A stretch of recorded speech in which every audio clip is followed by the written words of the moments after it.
First off, just thank you for joining. This particular meeting is being focused on nonprofits. We thought it would be valuable to kind of break up our audiences by segments, by like minds.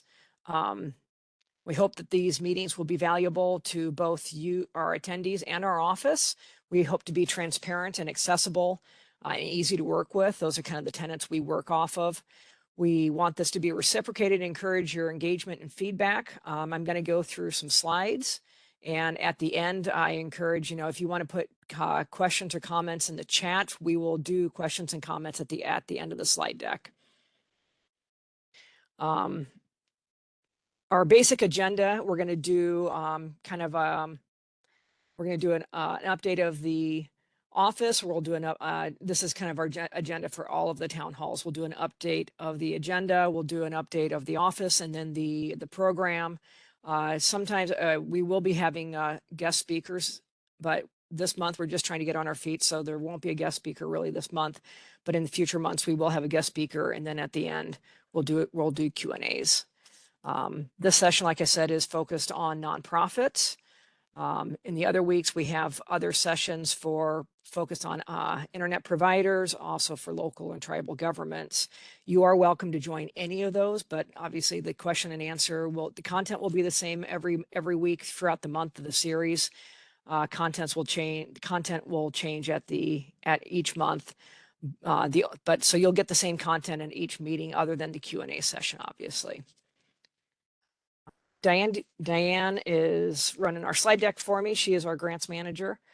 Diane and I also have Patrick Redmond with us. Oh, I think I saw Patrick Hagerty did join us today. He is joining us remotely from Philadelphia. So most of our team is out, so you get me this week. Diane, if you want to hit the next slide. So state of the office.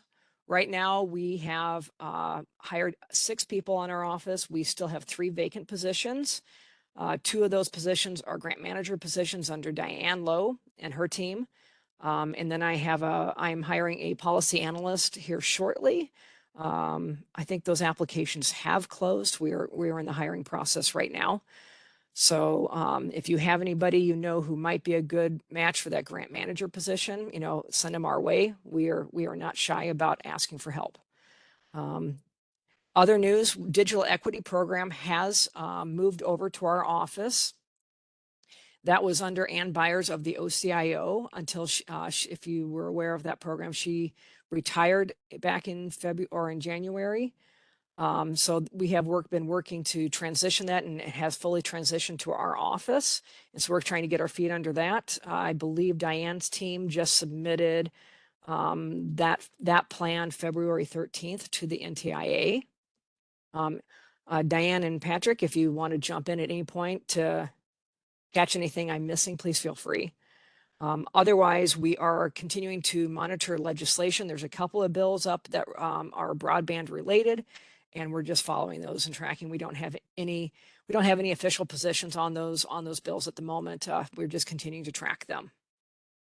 Rachel, yes, if you don't mind, I'll just jump in and give a little bit more clarity on the digital equity, because I know we've gotten a couple questions about that. Oh, awesome. Right now, just from the general audience, not necessarily in the chat, but right now we have submitted an updated plan based on the public comments that Ann Byers had received to the NTIA. That happened on the 13th, so this last Tuesday. I've got my dates right. We submitted that, and once that gets reviewed by NTIA, that will be posted on our website. So all the digital equity content that you may be used to over at the NITC, that'll be mirrored on our website, and we'll include what our office is doing to advance those goals there. So in the future, that'll be where that is located. And the curing process is probably going to take at least a month, if not longer, just based on our curing process for beads. So just want to make sure I'm setting the expectations for when it can be expected to see the actual plan in all of its glory on our website. Thank you, Patrick. Next slide, Diane.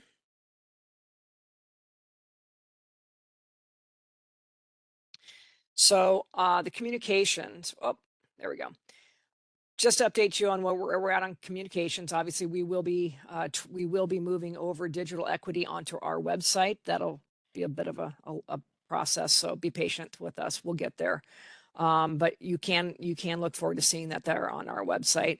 We are just kind of, as a newer office, still working on our branding, trying to get that up and going. I talked about our tenants of our office. Hopefully you'll see those things reflected in our branding. We do have Facebook up, our very first social media page, so you can follow us on Facebook now.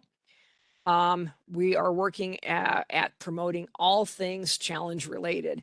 So you should see you probably are seeing more stuff in your inbox right now, out on social media. We'll be doing some press releases. But all things we're trying to get ready for the challenge. I will mention, I am going to try for all of those that have been willing to help us in this challenge process. I am going to be sending out some materials that you can use to kind of advocate for your communities, things you could send out on your own behalf and maybe customize with your own name and such on it. So look for that to come in the next week. Otherwise, yes, we are doing a lot of website updates, mostly on the challenge phase here. I think the next couple pages kind of walk us through some of those website updates. Diana, if you want to go to the next one. So this is, if you go to and you see on that very top black bar, the hand is over this drop down. So we've kind of revamped how our website is laid out. So we've got these main buckets at the top, and the challenge is one of them. And when you drop that down, the top one just goes to the main challenge page that tells you about the challenge, what the challenge is about. There's the picture there. If you click it, or the link below it, it's the quick reference guide. It'll kind of go over the big picture of the challenge. Otherwise, the other drop downs, we have one for residents and businesses, one for advocates, one for providers, and then where we will post results. So each of those pages are tailored for those audiences. You guys would fall under advocates. And so when you go there, it'll give you instructions on how to register to become an advocate. And there's going to be some information on there on how to submit challenges when we open that portal. So that's that window here. Thank you, Dan. That's that window here, kind of how to become an advocate. One of the big questions we've gotten when you request your license from CostQuest, which is one of the steps, is which one of this drop down do we need to pick, and it is that NTIA one for this window. So, anytime we get like a question, we find that we are getting from a lot of people, or we think will be valuable, we're putting it at the bottom of the page there on an FAQ too. So look through that page. If you have questions, please feel free to reach out or to email or call us as well. Next page.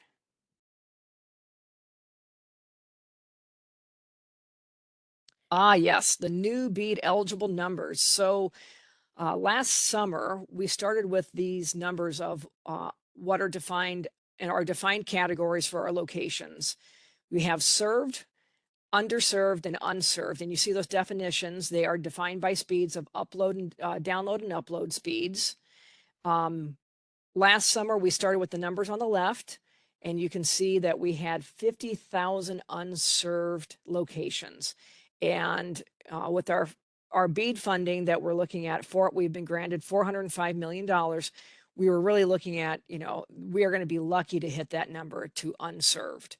So right now we have just gotten a new update of our fiber on the map, and it now shows that our unserved population is actually 15,600 some locations. Huge, drastic jump in those numbers. Most of that is due to enforceable commitments that have been reflected on the map. And basically what that's going to mean is that our BEAD funding, those dollars are going to go further now. So we were really excited to see that we probably will have an opportunity to get to those underserved locations. We can't say for sure yet how far they're actually going to go until some of the stuff just kind of washes out. But a lot of confidence we have the funding will go through the unserved and get into that underserved population now. which before we were really hesitant about like, well, we've got to get to our mandate is we will get to all of the unserved. And how we do that was getting a little creative, but we were gonna get there now with this with the enforceable commitments on the map and dropping those populations down. It's really exciting to know that we're going to be able to get to that underserved, some of that underserved community too. Next slide. So basically what comes next in the state of the program. Right now, IPv1, that is initial proposal, volume 1, that we have sent to NTIA for approval. We have heard verbal approval that we've heard verbally that it's been approved, but we do not have the written approval. We are expecting that any day now. So that is really what allows us to move forward to that challenge period. We cannot move forward without that signed approval. We have submitted our initial proposal volume 2 to the NTIA. That was submitted end of December, and it has come back for curing. And I think March 1st is our deadline for that right now. Rachel, I just want to jump in to correct a couple of things Okay. on this because the situation has changed. Oh. Obviously, today's the 15th. It says on the slide here it that does say it period is. opens February 15th. Because we have not heard back yet with that written approval, we've decided to push back that period opening Yes. to March 1st now. And that will impact IPv2.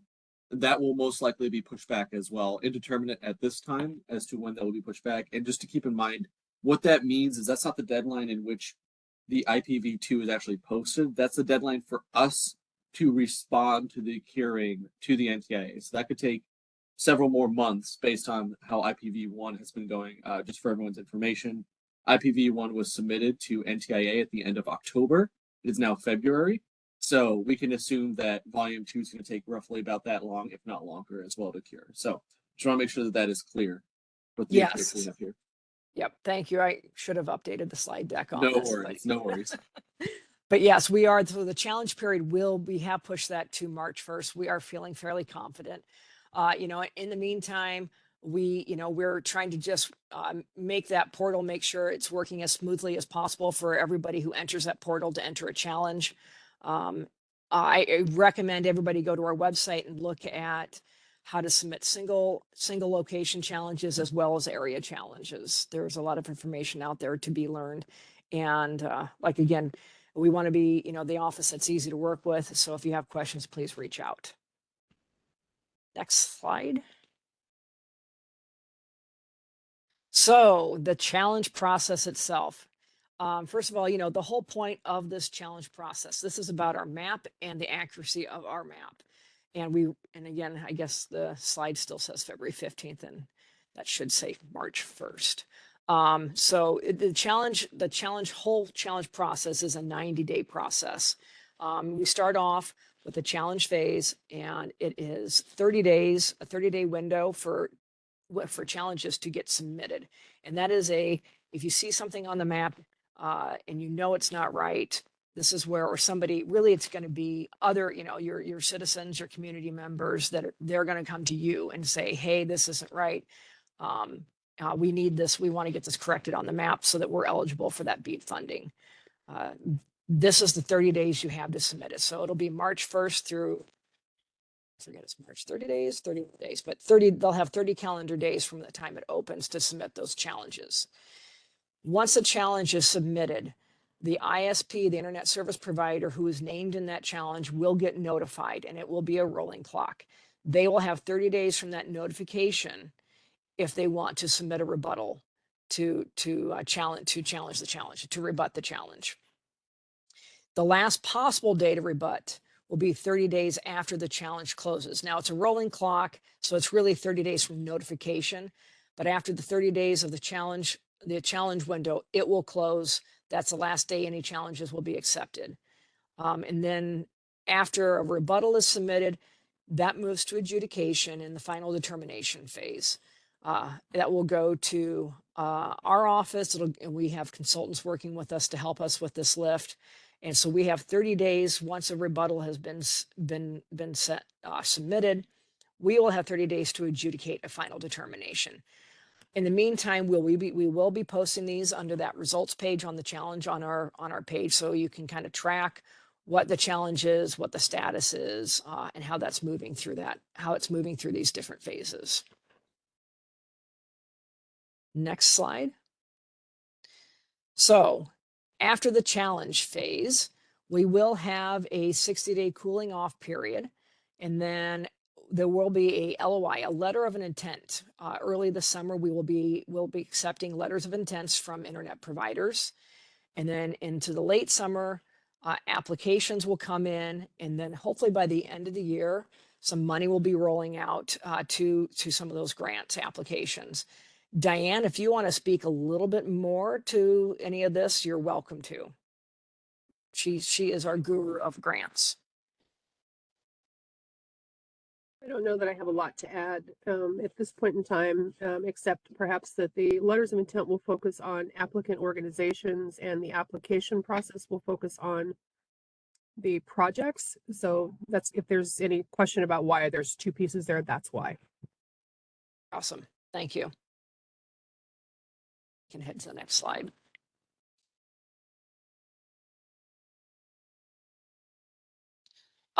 And we are here at Q&A. I welcome you guys to either, unmute, put questions in the comments, in the chat, or put your hand up, whichever works best. I'm sure I'm appreciative you guys jumped on the call here. I'm assuming you have questions, that's why you're here as well. So let me know, what can we help?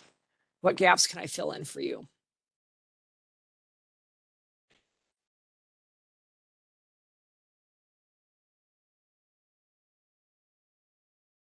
Have any of you registered to become an advocate so far of our challenge process?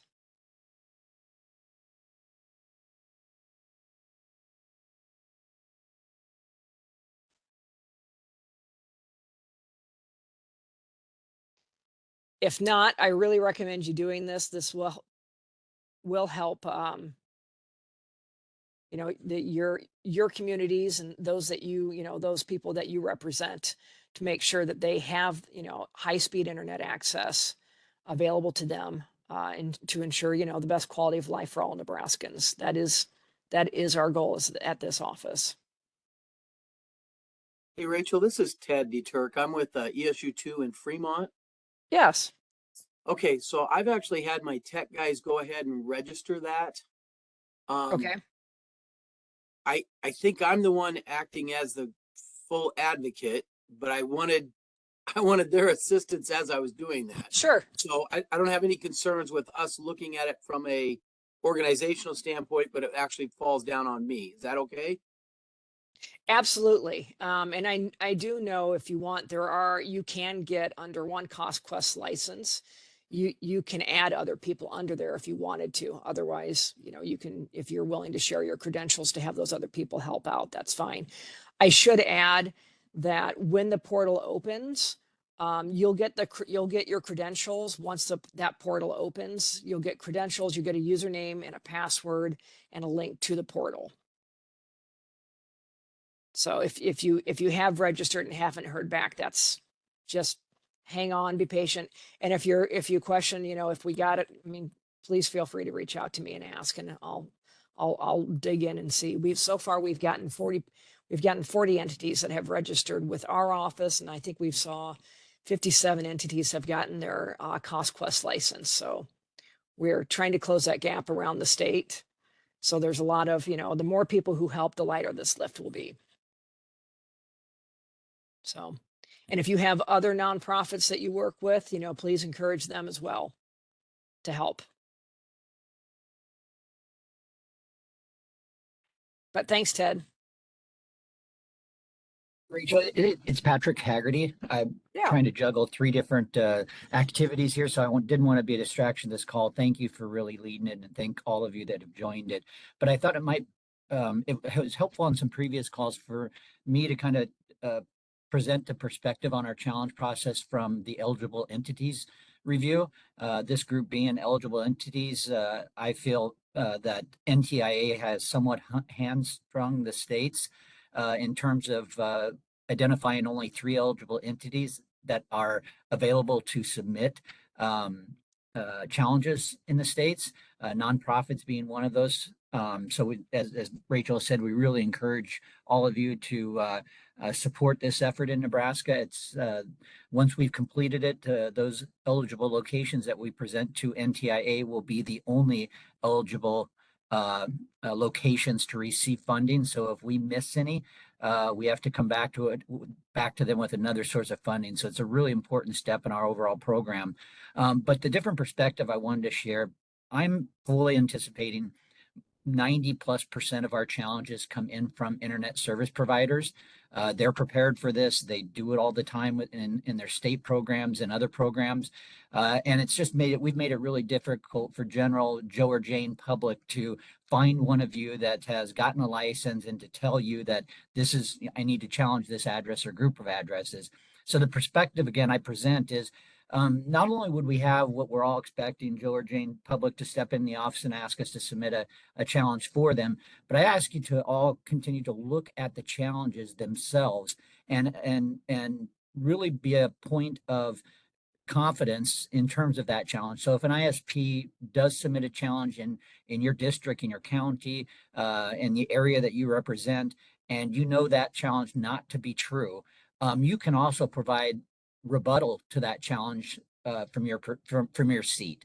So I think it was a circumstance we weren't all thinking about, but it will be just as helpful for you to look at the challenges themselves and say, no, this is hogwash, and this is the evidence I have to say it's hogwash. Because we're going to get, if 90% of our submitted challenges come from ISP's challenge on our map that they're serving an area that you all know is not served, that's just as helpful as helping Joe or Jane public come in and submit an individual challenge into the portal. So I don't know if I was as clear this time in presenting that, Rachel, as I have been in the past, but that I just wanted to bring that to everybody's attention because it may be an angle we're not all thinking about as much as we are just the standard stop in and submit a challenge type activity.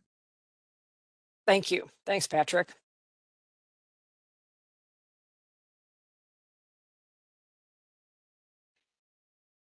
So yes, we are really reliant on these few organizations that can submit these challenges, as he said. Joe and Jane Public cannot do this, so they are going to be relying on you to make sure that they're eligible for this BEAD funding if necessary.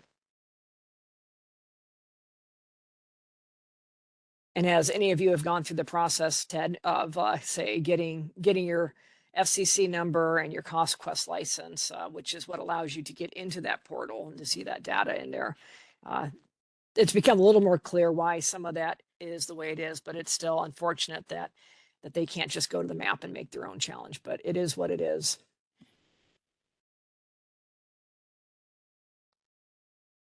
Do we have any other questions? Comments, concerns? Anything we can help you with?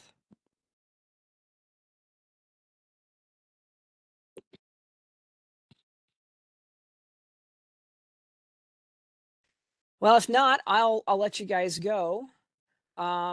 This will be, this will be shared on our website later. Also, please feel free to reach out to us here. Thanks, everyone. Thanks, Rachel.